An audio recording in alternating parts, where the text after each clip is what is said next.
beaucoup Yann pour ce très riche panorama. Je crois qu'on a pu s'appuyer sur un ensemble extrêmement complet de politiques dans différents pays. Et puis finalement, on peut avoir quand même déjà des conclusions assez similaires quand vous dites que nous sommes tous dans le même bateau. Oui, en effet, hein, on voit bien se dessiner finalement une articulation efficace quand on pense à la formation continue entre les différents niveaux de décision et puis d'action. Donc, nous avons eu un ensemble de questions, puisque après ces interventions à 4 voix, nous passons au temps de questions-réponses. Donc, vous avez bien joué le jeu, en effet, en nous envoyant toute une série de questions très précises, alors certaines générales et puis d'autres adressées à certaines présentations. Nous avons vu aussi des petites mains se lever, donc je le redis, on a fait le choix, comme vous êtes quand même très nombreux, de ne pas donner la parole oralement, mais par contre de prendre vos questions. Donc n'hésitez pas à continuer à poser vos questions. On vous l'a dit, il s'agit de cliquer sur Q&A, la petite question-réponse, tout en bas. Et vous pouvez continuer évidemment à nous poser des questions. Vous pouvez aussi réagir sur le chat. Non pas poser des questions, mais réagir sur le chat au fur et à mesure. N'hésitez pas à nous dire en plus d'où vous venez, parce que je trouve que c'est très rafraîchissant de voir que nous sommes aux 4 coins du monde, sur différents continents, et nous nous posons finalement des questions assez proches. Donc, quand vous mettez des messages sur le chat, n'hésitez pas à dire d'où vous êtes. Je vois par exemple un message de Maryse Lassonde, que je salue, donc, qui est la présidente du Conseil supérieur de l'éducation du Québec, par exemple. Alors, une première question qui est adressée de façon un peu générale, mais je pense que comme il s'agit vraiment d'une question de vocabulaire, nous souhaiterions la poser à Régis et puis Olivier. Donc, vous nous avez quand même tous parlé de développement professionnel, de formation continue. Donc, formation continue, terme un peu historique. Et puis maintenant, on voit bien apparaître ce nouveau concept de développement professionnel. Alors, est-ce qu'on peut en savoir plus que ce que c'est, très complètement et très simplement, et quels sont les apports de ce concept par rapport à la formation continue? Mais d'abord, qu'est-ce que ça recouvre? Qu'est-ce que ça veut dire d'être Régis? On commence par Régis? Oui, volontiers. Alors, bon, je pense que cette évolution terminologique n'est pas que cosmétique. Je pense qu'on peut replacer cette évolution dans un contexte qui, de mon point de vue, dépasse même la question de la formation des enseignants et qui renvoie à ce qui me semble être un dépassement progressivement d'une conception consécutive entre la formation et l'emploi. Et c'est-à-dire qu'on pense de plus en plus, dans toutes les formations professionnelles, les choses comme un continuum. Comme un continuum. Et cela se pose assez sérieusement pour l'enseignement. Parce qu'effectivement, il y a dans cette idée qu'il y a une étape de formation initiale et une étape de formation continue, l'idée qu'au fond, on ne s'attaque pas à la question de la formation, qui, étant continue, devrait commencer dès le début, comme telle, mais qu'on sépare. Et donc, la question du développement professionnel crée précisément, et je crois que les interventions de Michael et Yann l'illustrent, cette idée qu'on approche, peut-être de manière un peu moins hétéronome, la question du développement ou de la formation de l'enseignant. Et il me semble que ça renvoie aussi à l'idée que pour mobiliser les enseignants, pour apprendre et s'engager, pour stimuler finalement leur potentiel de développement, il faut nourrir ce continuum et ainsi les rattacher dès le départ à la fois à des lieux, des espaces et aussi des formes d'apprentissage qui permettent de développer ce que Yann appelait l'inquiry, c'est-à-dire cette attitude de questionnement par rapport à la pratique. Cela existe dans beaucoup de pays et on vient de parler de l'Ontario. On a également une distinction à opérer, pour rappel, entre des pays qui ont fait le choix d'une formation, ce qu'on appelle formation initiale consécutive, c'est notre cas, c'est-à-dire une formation courte qui prépare ensuite, qui qualifie à l'emploi, pendant qu'on a d'autres pays qui sont dans des approches beaucoup plus simultanées, qui sont à la fois des formations plus longues et qui sont plus marquées par justement ce continuum entre l'initial et le continu. Alors il y a des tas de raisons à ça et elles sont bien souvent liées au mode de recrutement des enseignants. Et il est évident que ce qu'on évoque là sur le développement professionnel, et je soulignais cet aspect-là, ne peut être séparé d'une réflexion sans doute sur les missions, mais aussi sur la question de comment on entre dans l'emploi. Dans tous les cas, il me semble que cette idée de développement professionnel, c'est une manière de pointer la nécessaire articulation ou le nécessaire continuum qui, dans certains pays, font encore un peu défaut, tout de même, entre la phase d'entrée dans l'emploi, de recrutement et de formation initiale, et la phase de développement, de formation continue. C'est un élément qui justifie, de mon point de vue, que cette formulation soit en quelque sorte approchée non pas pour remplacer l'idée de formation continue, mais plutôt d'embrasser ces deux étapes qu'on a tendance à séparer, que sont la formation initiale et la formation continue.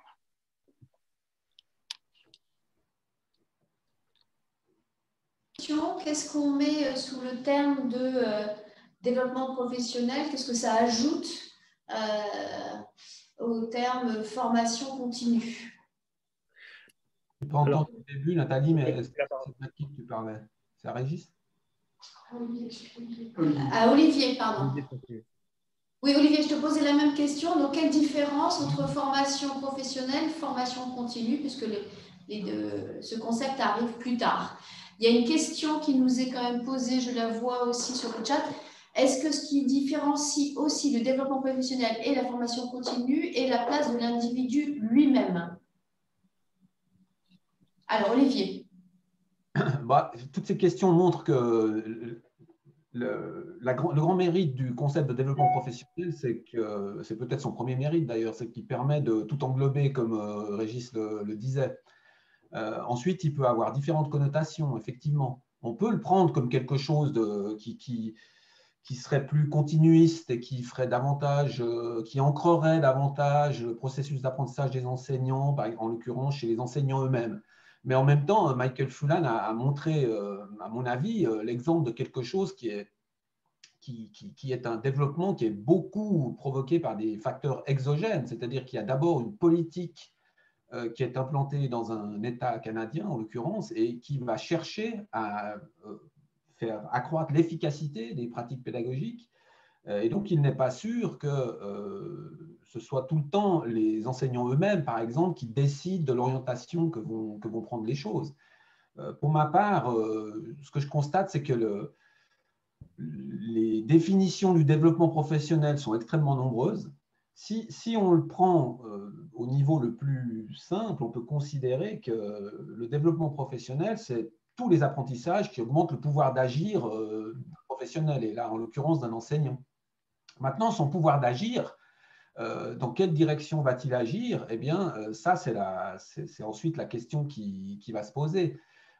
Et ici, on rejoint, et Régis a raison d'insister à mon avis, on rejoint l'enjeu fondamental de ce qu'on appelle l'articulation entre théorie et pratique, hein, c'est-à-dire la combinaison des apprentissages qui sont ancrés dans le travail ordinaire des enseignants et de ceux qui sont davantage décontextualisés et dans lesquels la recherche, par exemple, a un rôle à jouer. Et je crois que, je ne vais pas être plus long, mais je crois que ce serait intéressant d'entendre Michael et Yann à ce propos, parce que Yann a insisté sur le fait que 3 pôles étaient nécessaires pour un développement professionnel complet. C'est le pôle de la maîtrise du savoir par les enseignants, ensuite celui de la pratique pédagogique et de l'expérience liée à cette pratique. Mais le 3e pôle, c'est la recherche, voire les savoirs pédagogiques. Et je crois que dans le contexte français aujourd'hui, il est évident que nous vivons, j'allais dire, dans un pays, Genève est presque en France, comme vous le savez, dans un pays dans lequel les savoirs académiques sont très valorisés, dans lequel la pratique enseignante est très valorisée, mais dans lequel la recherche en éducation et les savoirs pédagogiques, eux, peut-être, ont beaucoup plus de peine à s'implanter. Comment réussir, par exemple, à enclencher des phénomènes vertueux comme ceux que Michael décrivait dans des contextes de ce type? bonne interrogation. Nous avons aussi, finalement, dans le droit fil de ce que vous venez d'évoquer sur le développement professionnel, nous avons aussi des questions sur l'incitation. Toute une série de questions sur comment finalement inciter les enseignants à se former. C'est notamment des questions qui sont posées par les formateurs en France. On peut peut-être là-dessus, je ne sais pas, écouter Michael Fullan, puisqu'on a vu que la formation est tout à fait centrale, mais comment on invite à passer le pas, à s'engager dans des formations. On posera peut-être la même question après à Yann et Olivier Régis. Je pense s'ils veulent rajouter quelque chose. Okay, it sounds like I should start then. I think that, first of all, the key concept to think about in relation to the question of incentivizing people is intrinsic motivation. What is going to be an intrinsic motivator for teachers to participate in learning? So I start with that. Secondly, on the terminology, most of us no longer use the word training. It has, I think it was Reggie who mentioned that it's outdated. It was used for a different context. So that training is, the word we use is professional learning, PL, to say this. I'm now talking about pre-service, but day-to-day work. So that's the second one, is to think of the terminology as closer to professional learning. And then the third one, and this is where I think we haven't talked about this very much, is that I think of culture of school, and we know schools, and multiple schools, that are either collaborative learning cultures or they're not. And so we're trying to proliferate the number of collaborative learning cultures. And the best way to talk about a collaborative learning culture is to say the most important thing that happens in terms of teacher learning is in between workshops or sessions. In other words, the day-to-day culture. So this is where we put our energy, is establishing on the day-to-day culture of principals and teachers working together and learning, and they get empowered by that.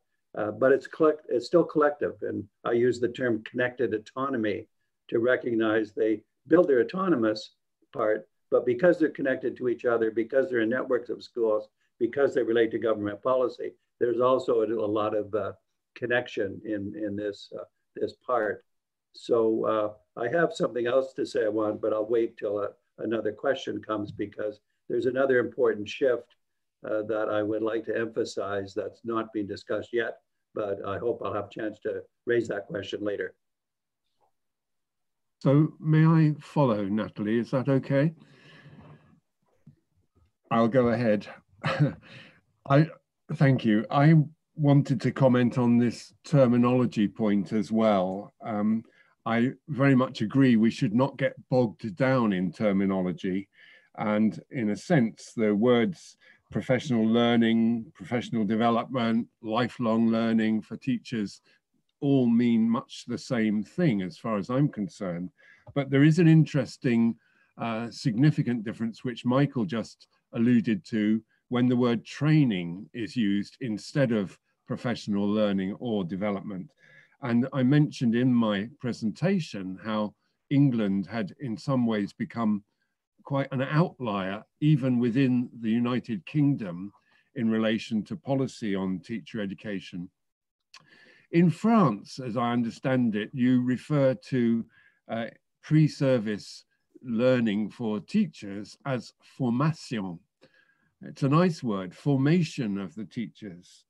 Politicians in England have insisted on referring to pre-service teacher education as initial teacher training. Politicians and policymakers seem to have an obsession about training people to become teachers, rather than, as in Scotland or Northern Ireland, where it's referred to as initial teacher education. And that use of the word training does do something, I think, to implicate a diminished definition of what teaching actually is, the complex, demanding nature of teaching, which I referred to and which was implicit in all three of the other earlier presentations. So I do think wherever we hear reference to training, it's not that teachers don't need elements of training. There are very practical skills to be learned by teachers, but if it's just seen as training, we have a restricted notion of what teaching actually is. And that does lead me on to saying a word or two about how we incentivize teachers to take on professional learning during, well, from the outset, but into their careers. And I do totally agree about the importance of collaboration that Michael emphasized. And I think you heard in my talk that my emphasis on collaboration would include the idea of integrating initial induction and continuing learning and bringing together all the contributors to join in one shared community. And it's about the collective identity of the teaching profession in any society. Is teaching seen as a challenging, demanding, and responsive occupation that can, as it were, change with the times? We've seen how dramatically something like the pandemic has affected teaching. Have teachers actually got what's been coined as the adaptive expertise to respond to the changing environment? These are the kinds of questions that we really need to be addressing. And I think they were implicit in all of our presentations. And the final point I wanted to throw into the equation is a question whether perhaps we can learn by looking at the professional education that goes on in some other professions. And we haven't suggested this yet, but I think if you look at medicine and the role of teaching hospitals, the role of medical research in professional learning for medical staff, including doctors and nurses, or if we look at the law profession, the legal professions in other societies, we can see in some ways a more coherent approach to the professional learning of people in that profession than we have hitherto seen in many settings in the school or education sector. So I hope that adds something to our discussion as well. Thank you.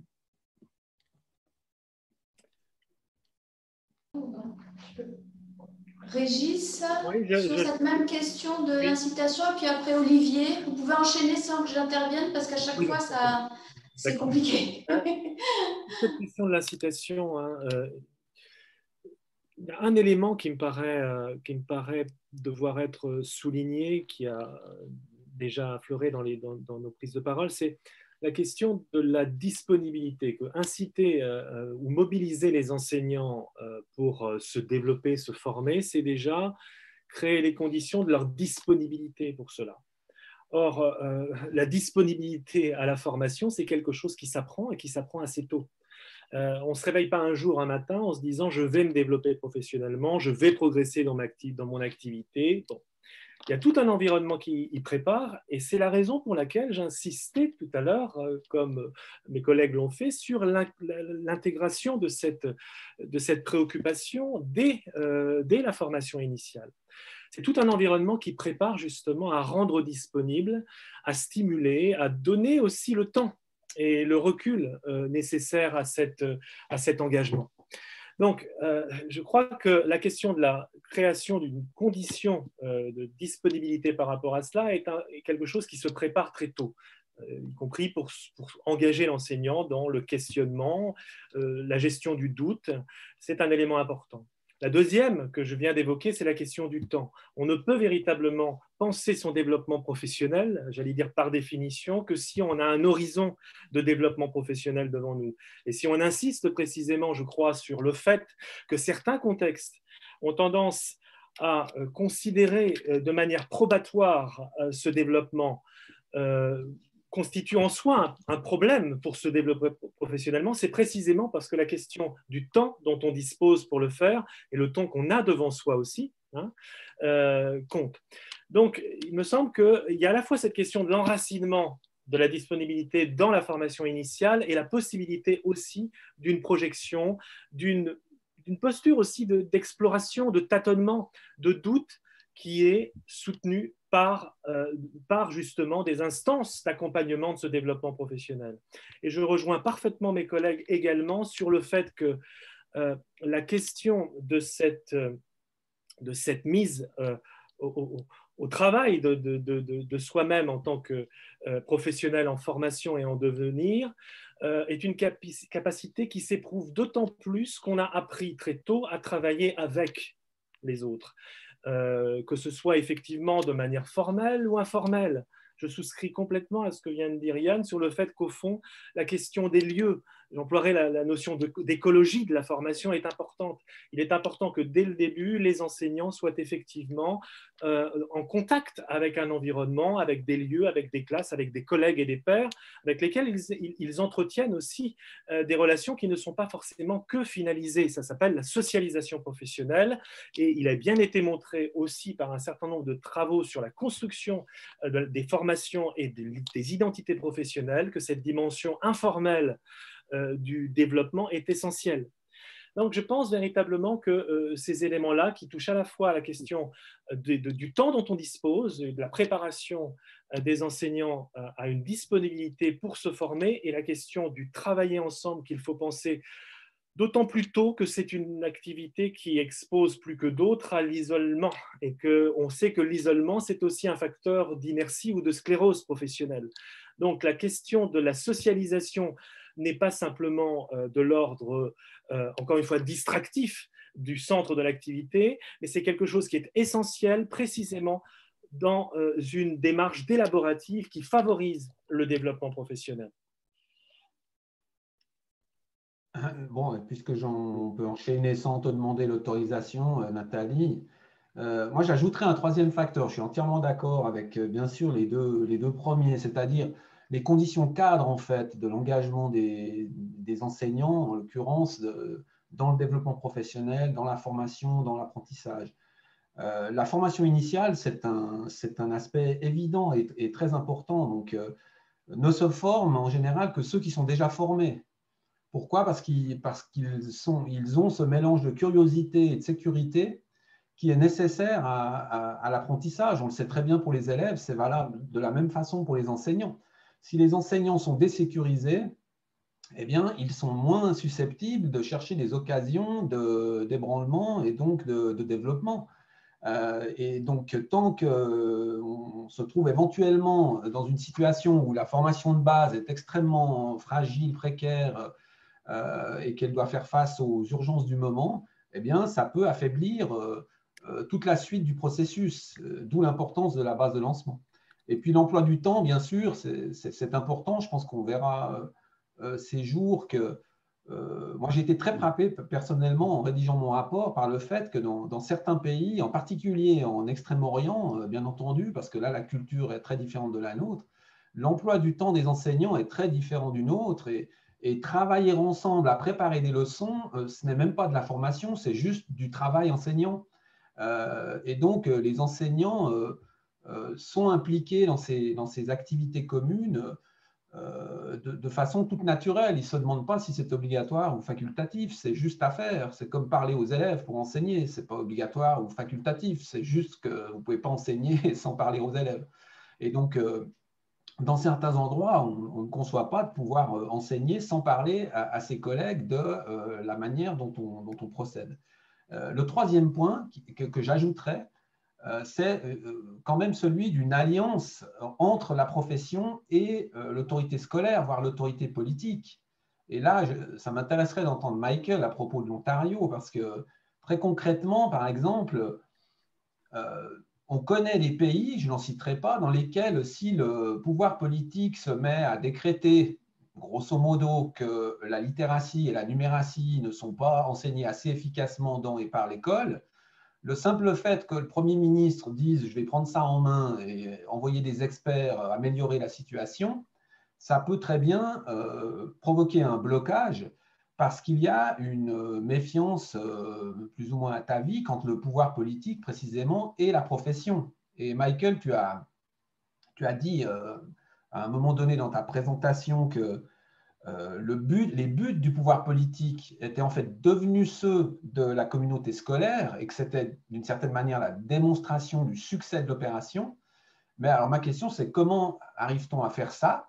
Et par exemple, très concrètement, comment est-ce que vous avez d'ailleurs formé les enseignants ontariens à la numératie et à la littératie? Comment vous avez développé leurs compétences dans ce domaine? Est-ce que vous avez dû compenser, par exemple, des insuffisances de la formation initiale, ou est-ce que le problème se pose éventuellement dans des termes différents qui ouvriraient d'autres fenêtres? Thank you, Olivier. That's a big question, and it's a good question. And there's some, I think I'll say, subtleties because we're dealing with politics and culture and history and context. And I would say that in 2003 and 2004, when we started, we had followed a government that was quite negative with the teachers. The previous 7 years, there were strikes and conflict between the teachers and the government. So that political context is important. We decided, I was the advisor, as you know, so I had the Premier and the Minister of Education, we decided together that literacy and numeracy, which we knew were fairly low, would be a priority that teachers and parents in the communities would accept as a priority as long as we didn't impose it.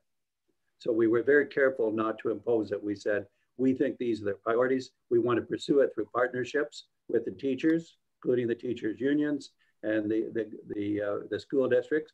So the concept of partnership or joint determination or unity of purpose, we put a lot of emphasis on that. And we literally then, we never, even though the results came in, we never used the results as England used the results, as you know, Ian knows this. England used the results as a kind of negative imposition. We were very careful to say, these are only the results that show the progress. Let's discuss together, let's move together. You saw the results, we moved together. We got a lot of success. And there was a gradual evolution of more power to the schools from the government, if you like, through this. I want to make one point about that. The power was collaborative, not individualistic. That's a really key distinction. It includes individuals, respect for individuals, but it was the power of the collaboration, because when you have collaborative power, teachers learn from each other and they correct each other's mistakes if the atmosphere is one of trust. So I think that, and because we were successful, we also know from surveys that the public had a higher and higher opinion of the public system through the surveys, so that it was working that way.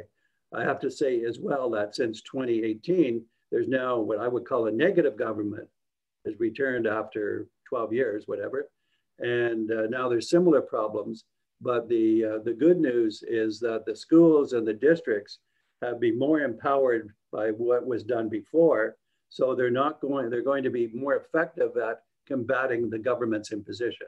That's what I'm talking 2020 when I say that. So this is the dynamic, it's the culture, but empowering teachers as a collectivity, and also in our case, the role of the school districts as having built up that capacity with their own teachers, because we know we have 72 districts and most of them are quite collaborative between the district leadership and the schools. So that becomes a collaborative district, if you like, with the same degree of evolution of a lot of mutual power because it's done through collaboration. So if you want to follow up, I'm glad to ask, respond more, but I hope that answers some of the question about those dynamics.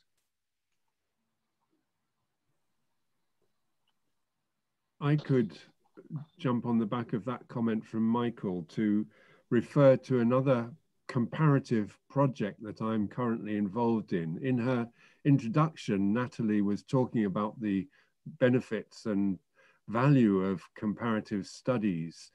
I'm currently a partner in a project led in Belgium from the Catholic University of Louvain by Xavier Dumay. He's the principal investigator, but it's a 3-country study funded by the European Research Council, looking, it's called Teachers' Careers, and it's looking at 3 countries in Europe.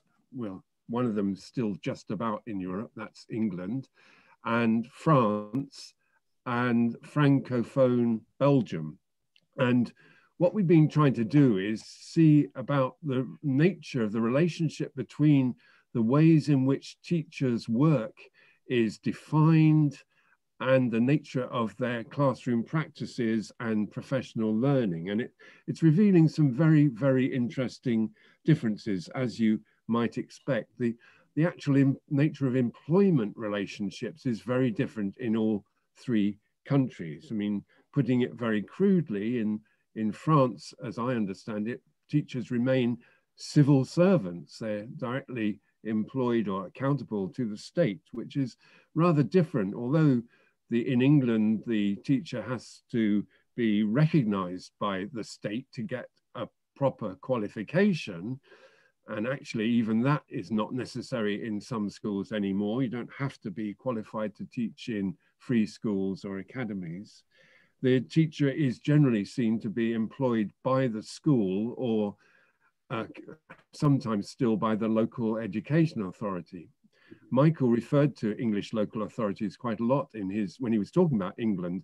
And of course, they've had a significantly diminished role since the time you did your study of literacy and numeracy in England. So employment relations do vary very substantially in different parts of Europe, let alone around the world. And another thing that's shown up in this 3-nation study is the way in which the teaching workforce may or may not be segmented. So far, we've tended to talk about the teaching workforce as one body, but actually it's a lot more than that. It's several bodies. I mean, there are obviously age phase differences in many countries. The nature of employment for primary and secondary teachers is different. The nature of contracts between permanent contracts and temporary contracts, or in France you have the contractuels, as I think they're called, roughly equivalent to what in England we'd call supply teachers. And when we come to think about their professional development needs, well, they're often overlooked, quite honestly. And we might want to think about that. The unions too have a different kind of set of relationships with the employers and with the state. And what Michael was talking about in Ontario really sounds generally quite positive about the relationships between unions, research community, government. In England, there's been a lot of tensions between the unions and the employers. And the final point, I'm really sort of trying to remind us of the importance of the economics of the teaching profession. The final point I wanted to make about that is the issue of supply and demand, the way in which, according to whether teachers are, whether there are plenty of teachers to fill the vacancies, or indeed whether there are shortages of teachers, perhaps in particular parts of a country or in particular subjects, that too can influence quite significantly the ways in which teachers work and develop. So my main point here is to emphasize the importance of the wider economic context for the employment of teachers. And I think that does build on what Michael has just said about his experience in Ontario. Thank you.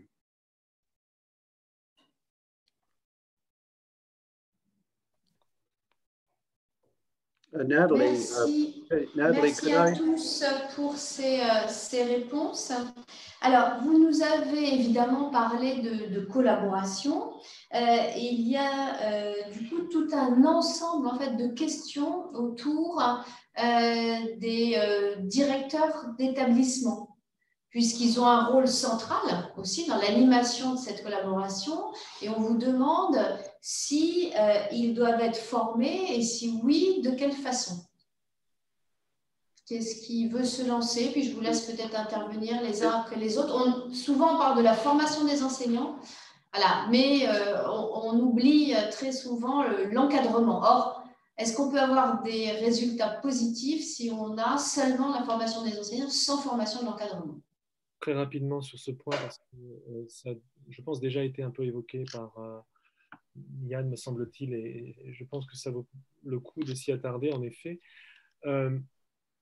C'est vrai qu'on parle de la formation et du développement professionnel des enseignants comme si ils évoluaient un peu de manière tout à fait indépendante, justement, d'un environnement avec un encadrement et une hiérarchie. Or, on sait que ça n'est pas le cas, et on sait aussi, et la recherche nous le montre, combien peut être positive ou au contraire facteur d'inertie ou même de discorde, enfin, ou de divorce, de l'encadrement hiérarchique. Et donc, un des éléments qui me paraît devoir être souligné, c'est que la question de la formation des enseignants et des chefs d'établissement devrait, ou en tout cas, lorsque c'est fait, cela apparaît plus efficace à un développement professionnel situé, justement, penser conjointement. Or, on a un certain nombre de pays, et on pourrait commencer par le nôtre, dans lesquels la question de la formation des enseignants est découplée de la formation des chefs d'établissement, pour des raisons historiques, institutionnelles, etc. Il me semble que là, dans cette séparation qui est là aussi un peu historique entre le pédagogique et l'administratif, il y a sans doute des clôtures ou des cloisonnements hérités du passé, comme entre l'initial et le continu, qu'il serait sans doute opportun de considérer. C'est-à-dire qu'on voit effectivement que si on s'inscrit plus dans une logique de développement professionnel ou de développement d'établissement, eh bien, cela suppose que la formation soit pensée conjointement avec les chefs d'établissement, qui, par ailleurs, dans certains pays, et il ne s'agit pas de considérer que c'est ce qu'il faut faire, mais sont dans une plus grande porosité statutaire avec le métier même d'enseignant. Or, on sait que certains pays, comme le nôtre, supposent une forme de choix, sinon définitif, en tout cas décisif, entre le fait d'être enseignant ou d'être précisément chef d'établissement. Je parle là du second degré. Donc là, il me semble qu'il y a des enjeux très forts, c'est-à-dire que créer les conditions effectivement d'un apprentissage professionnel situé, qui ne se limite pas à un apprentissage organisationnel de type conformation à des attentes liées à une institution, mais bien un développement de compétences collectives, d'intelligence collective, eh bien, cela suppose effectivement une formation concertée entre les chefs d'établissement et les enseignants.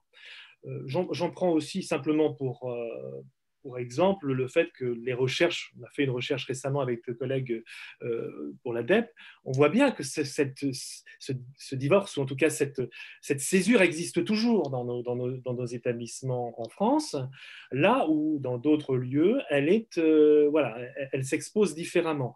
Pas forcément pour le meilleur, parce qu'on est, encore une fois, le renforcement, par exemple, du pouvoir d'initiative ou de leadership des chefs d'établissement ne peut être accompli dans le sens de la promotion véritablement de la profession enseignante que si celle-ci est concertée avec les enseignants eux-mêmes, et que les chefs d'établissement ne deviennent pas en quelque sorte les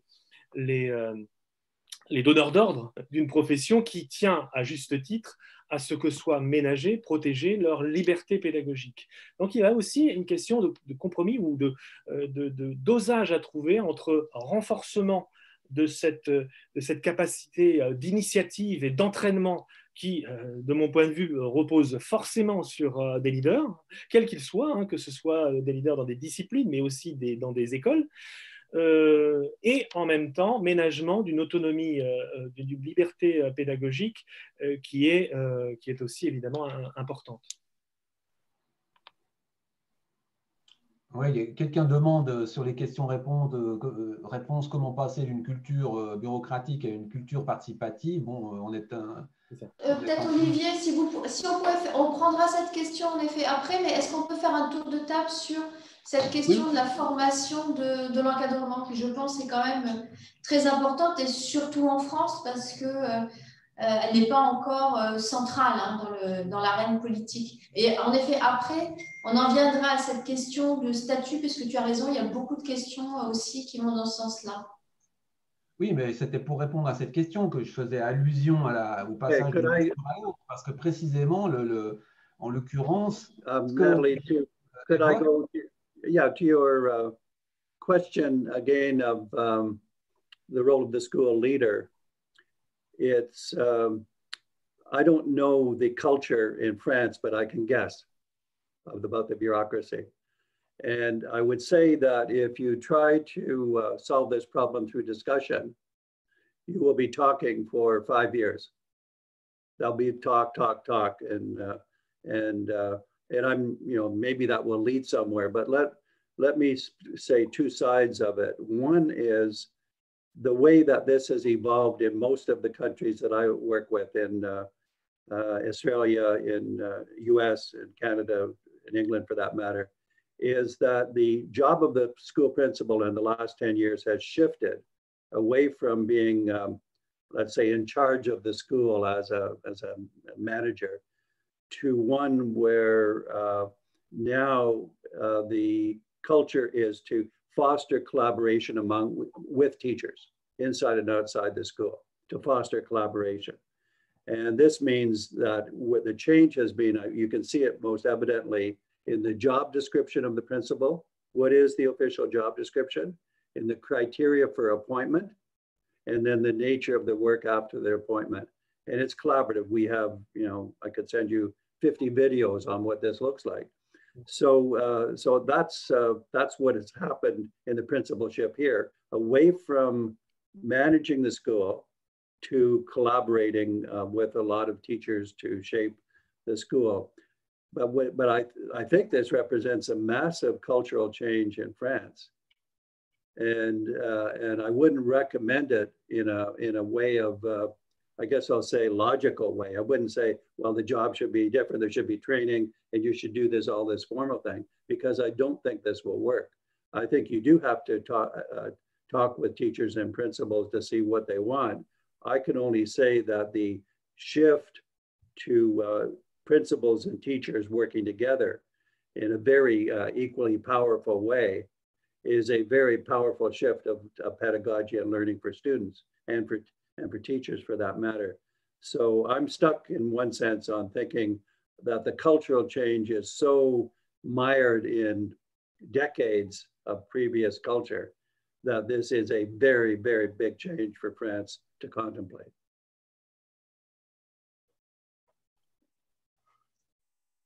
Olivier, peut-être. Merci, Michael.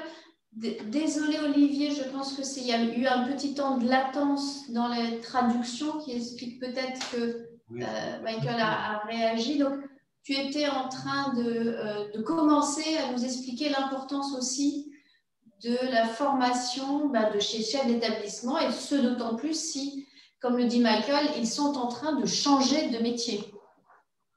Oui, mais je crois qu'encore une fois, Michael insiste beaucoup sur le changement de culture. Alors, c'est sûr qu'une culture, ça ne se change pas d'un claquement de doigts. Hein.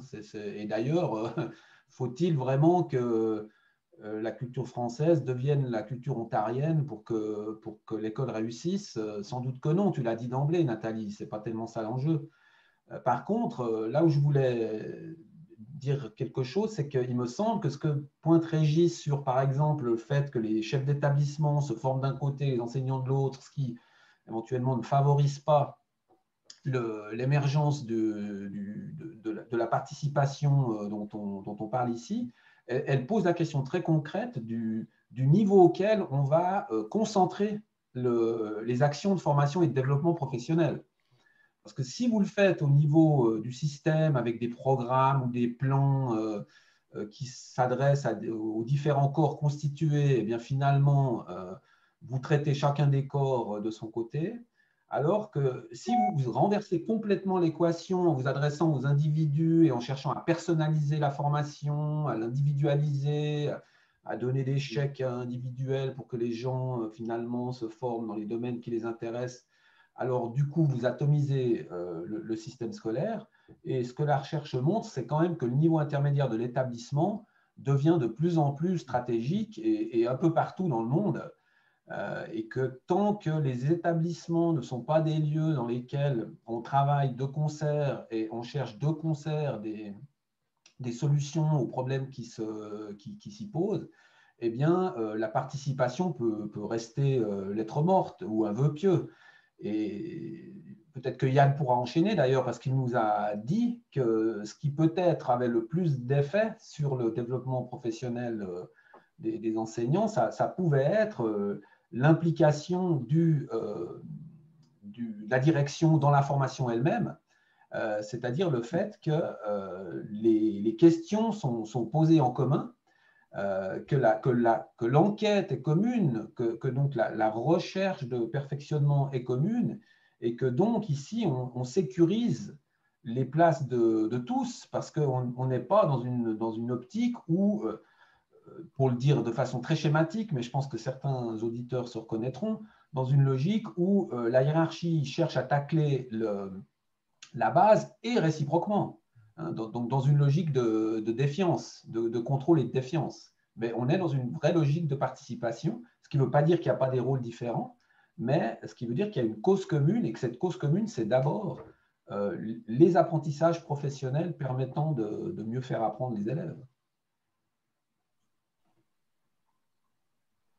Yann? Yeah, so may I come in now? And on the question of leadership, I think it's important to remind ourselves that, in a sense, all professional learning and professional development for all education staff is about developing leadership capacity, whether it's just leadership within their own classroom, or leadership of a department, or leadership of a whole school, or of a wider educational community. So leadership does go right across the board. In the BERA report that I referred to in my presentation, called Research and the Teaching Profession, one of the findings there was that those schools that were improving most seemed to have leadership teams that took an inquiry orientation to their role and to the work of teachers in their schools. So that whole inquiry orientation needs to go across the school. And the more that it permeates the whole, if you like, the hierarchy of the school, the more likely it is that there will be steady and systematic improvement. Now, we have had one or two difficulties in England around leadership, and I often contrast those with developments in Scotland, where, as I said, I worked for several years before moving back to England. Michael talked about Tony Blair and his literacy and numeracy strategies. Another of Tony Blair's great ideas, Michael, was, of course, the National College for School Leadership.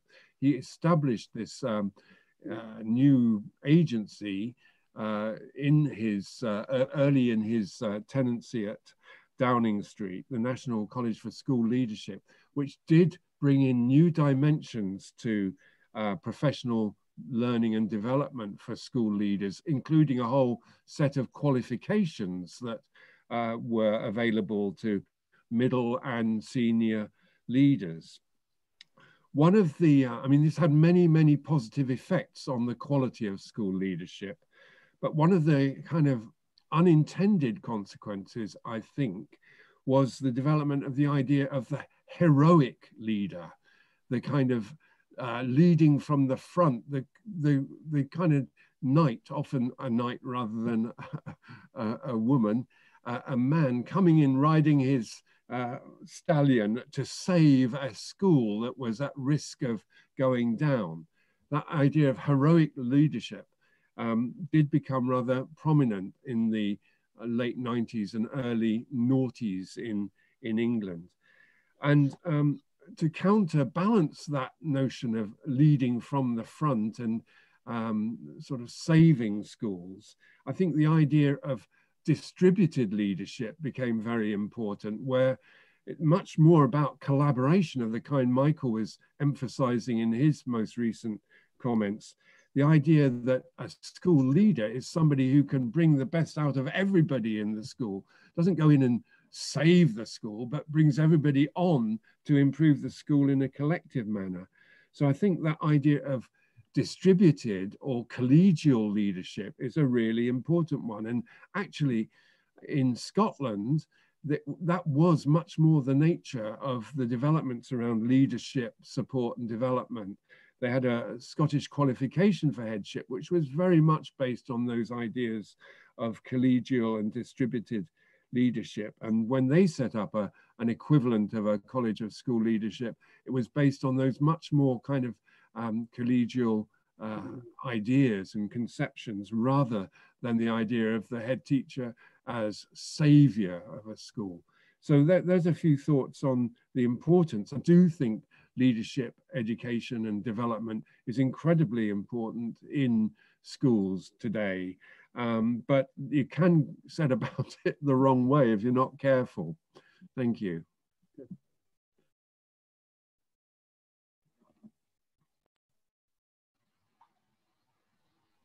Nous avons aussi une série de questions qui sont plus destinées à chacun d'entre vous. Pour Régis Mallet, une interrogation. Que nous disent la recherche et la comparaison interpays des éléments qui peuvent contribuer à faire des enseignants les acteurs de leur développement professionnel?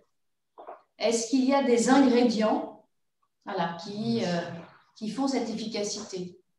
On y a peut-être déjà un petit peu répondu, mais il y a peut-être d'autres choses que vous pouvez ajouter en complément. Mais je commencerai par ce mot-là d'efficacité, parce qu'il est intéressant, parce qu'il ne faut pas forcément le rejeter, et en même temps, il faut le considérer dans sa complexité. Notamment, il est un peu piégeant si on oublie de rappeler que l'enseignement est toujours indexé à un contexte, et que les enseignants ne sont pas des athlètes qui concourraient pour des Jeux olympiques. Le but de leur activité n'est pas le même partout. Et à partir de là, il y a forcément un rapport à l'efficacité du travail enseignant qui va être dépendant de ces contextes. Et le jour, à la limite, où on n'aura pas besoin de faire de comparaison internationale, mais des Olympiades, on peut dire qu'on n'aura pas forcément gagné au change en termes de démocratique, précisément. J'évoque ça de manière pas tout à fait innocente parce qu'il y a des formes de comparaison internationale qui visent précisément, d'une manière un peu plus fonctionnaliste, à neutraliser ces différences que nous pointons comme des éléments qui relient plutôt qu'ils ne séparent.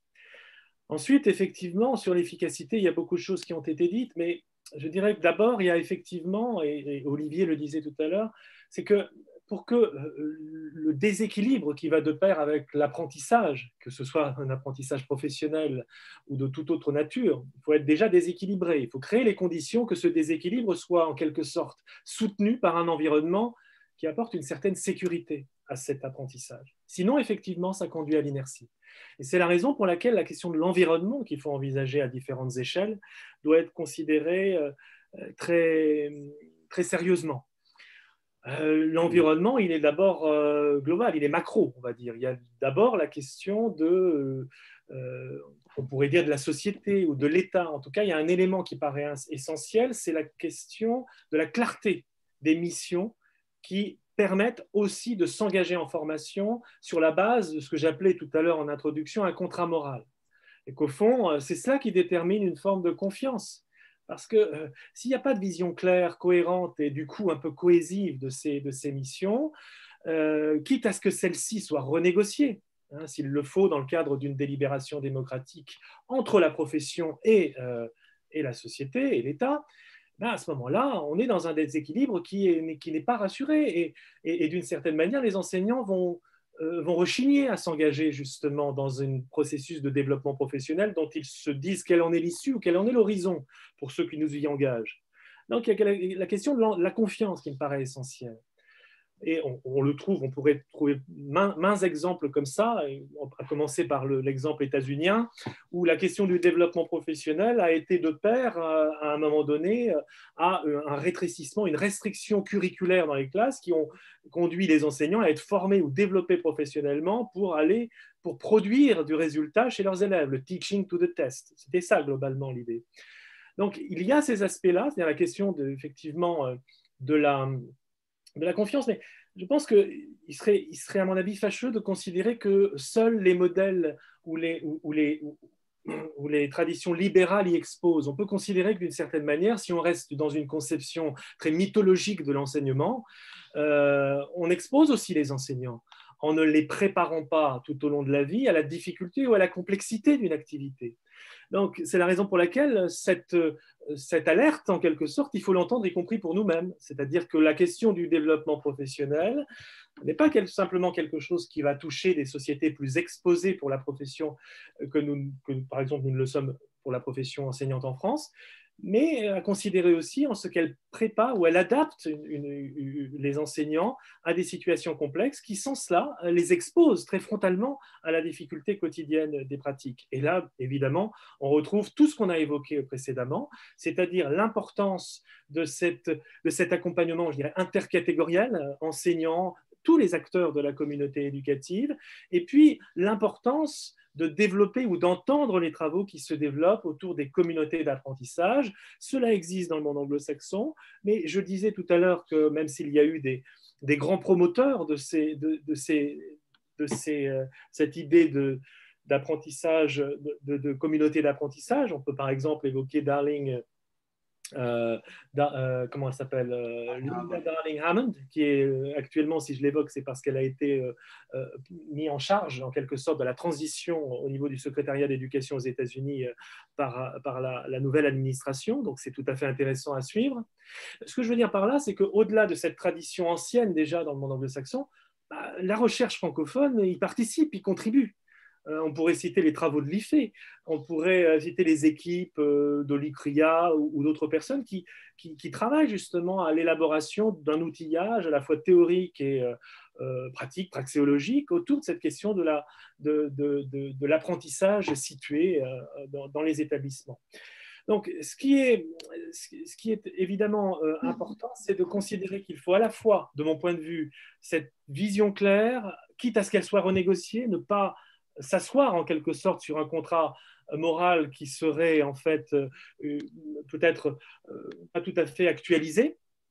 Et donc, ça fait partie aussi du travail d'une démocratie, de travail sur l'émission. Et puis ensuite, effectivement, accompagner la constitution ou l'accompagnement justement de communautés d'apprentissage sur un modèle un peu plus horizontal. Le terme est moyennement choisi, mais ce que je veux dire, c'est qu'effectivement, une structure très hiérarchique, évidemment, c'est important d'avoir des leaders, mais il faut aussi que les partenaires d'une communauté d'apprentissage soient d'égale dignité dans la construction de ce bien commun. Et là, je pense qu'il y a des enjeux très importants qui peuvent aussi, au passage, permettre d'éviter ou d'exposer dans une moindre mesure des enseignants soumis à des turbulences qui sont eux-mêmes sujets à des phénomènes d'usure professionnelle, de stress, de démoralisation. Et donc, il y a aussi des enjeux à la fois d'attractivité et de rétention des enseignants dans l'emploi. Et donc, je crois que ces éléments-là concourent, et la recherche l'a montré, à la fois à créer des lieux de travail dans lesquels on peut travailler aussi la question du bien-être, la question des bien-être à la fois des enseignants, mais aussi des élèves. Donc, c'est un peu sur tous ces angles qu'il me semble y avoir des enjeux à penser l'efficacité, mais toujours de manière un peu indexée à des contextes situés. Je voudrais vous poser d'autres questions parce qu'on a beaucoup de questions et finalement très peu de temps, donc peut-être maintenant des réponses qui sont courtes. Alors, c'est des questions qui sont posées par des Français, donc c'est lié vraiment quand même au contexte français, mais peut-être que d'autres pays peuvent s'y retrouver. On a des questions autour du temps et on a des questions autour de l'organisation bureaucratique, qui, vu d'un point de vue français, limiterait les possibilités de formation des personnels d'éducation.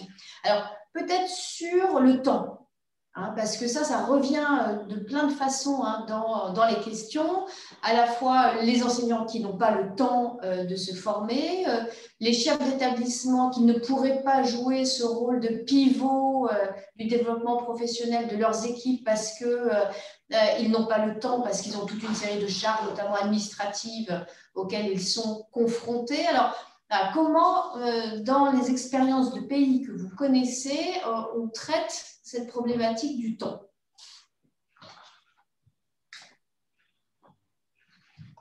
Dur. Non, je veux bien me lancer, mais très court, du coup, comme je viens de prendre la parole.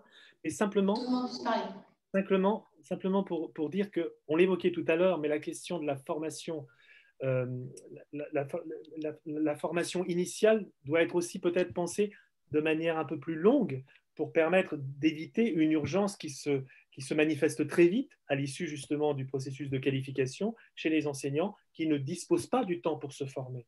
Donc voilà, je voudrais simplement souligner cet aspect-là, qui est que la question du temps, elle doit être pensée dans cette articulation entre la formation initiale et la formation continue. Après, je ne veux pas... Qui veut intervenir après? Ah, c'est... Just also, I actually want to make 2 points. The first one we don't have time to talk about, but I need to say it, is that we haven't talked about the students, and that I got to say something very powerful here, because all the evidence is there, is by the time students get to about age 16, more than half of them do not find school very engaging. Probably 2/3, but more than half. And this has led us to create a project called New Pedagogies for Deep Learning. So if you want more information, npdl.global. But what it does is it changes the role of the teacher and the role of the student, and co-developers in terms of pedagogy fit into the collaboration. That's a big change, but I have to say that all the evidence is society is failing and schools are failing as well.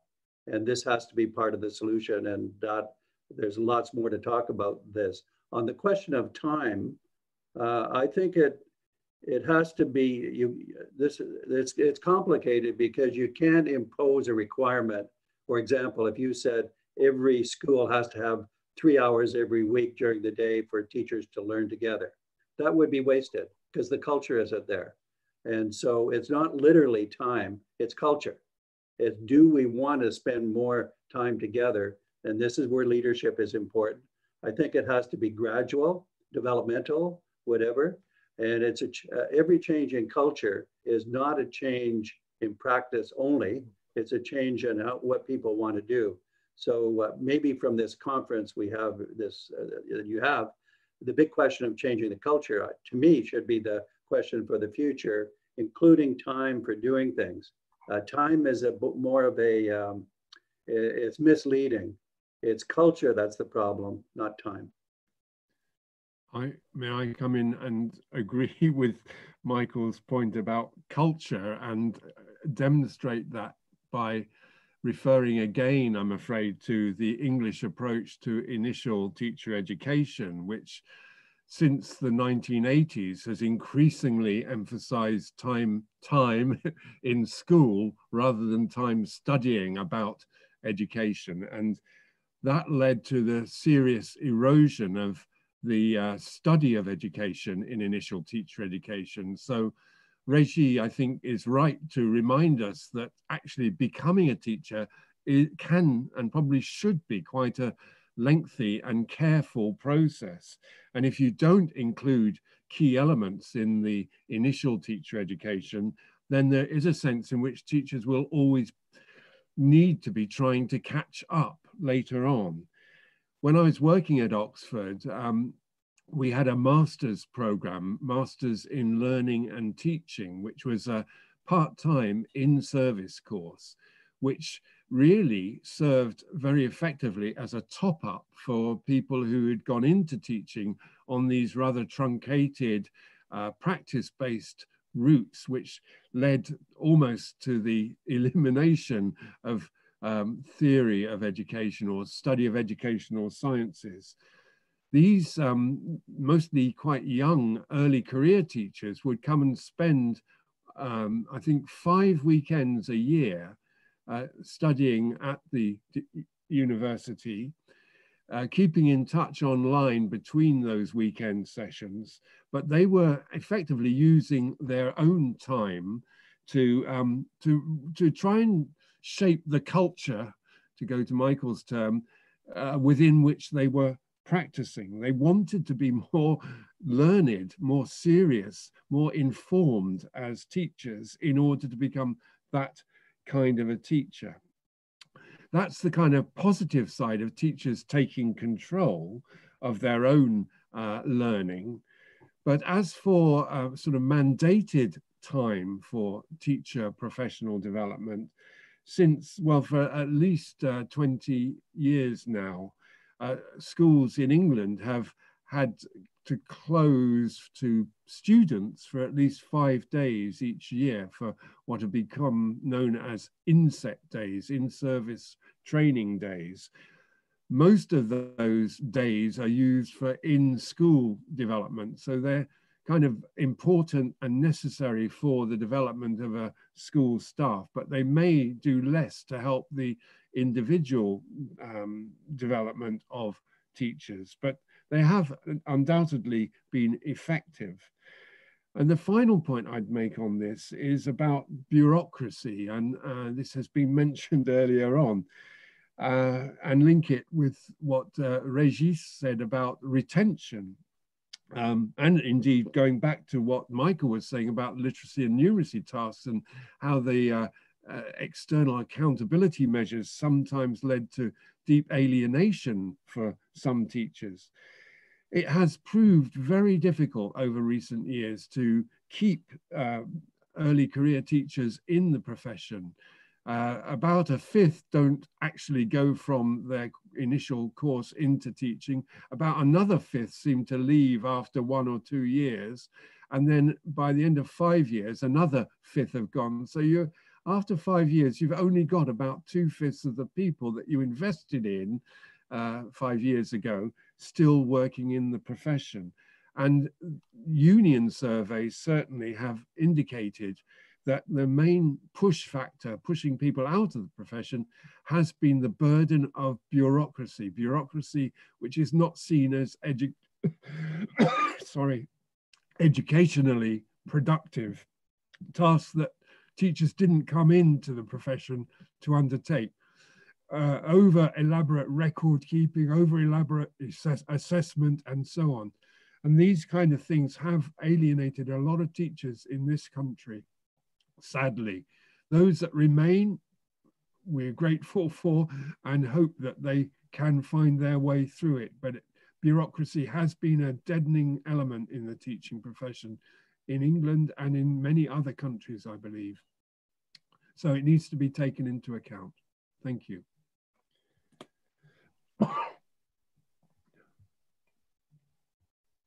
Merci beaucoup à tous. L'heure a tourné très rapidement et nous sommes donc en train d'arriver lentement mais sûrement à la fin de cette première plénière. Donc un grand merci à vous quatre pour l'ensemble de vos lumières, la richesse sur les résultats de recherche, de comparaison internationale, la richesse des réflexions en général pour cette plénière introductive.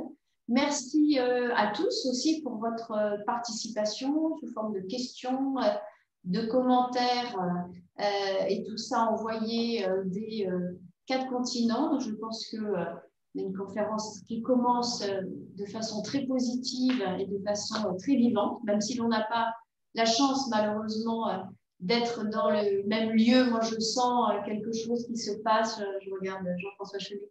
Quelque chose qui se passe déjà aussi dans ce groupe.